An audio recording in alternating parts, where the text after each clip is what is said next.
कोकणातील सत्य घटना. वैभव नावाचा तरुण शिक्षक नव्याने बदलीवर या गावात आला होता.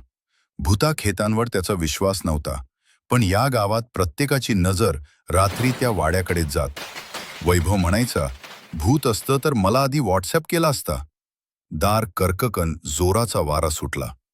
एक रात्री बरोबर 12 वाजता वैभव वाड्याच्या दाराशी उभा राहिला. दाराला हात लावताच ते आपोआप उघडला.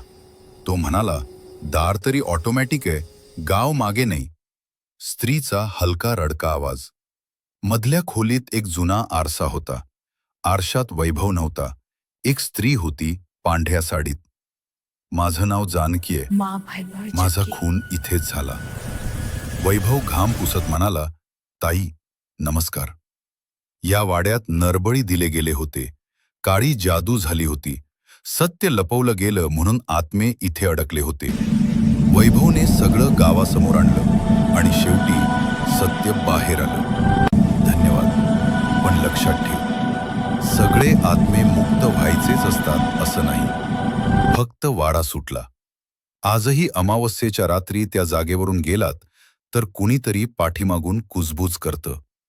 सत्य उशिरा बाहेर येतं, पण कधीच सुटत नाही. धन्यवाद.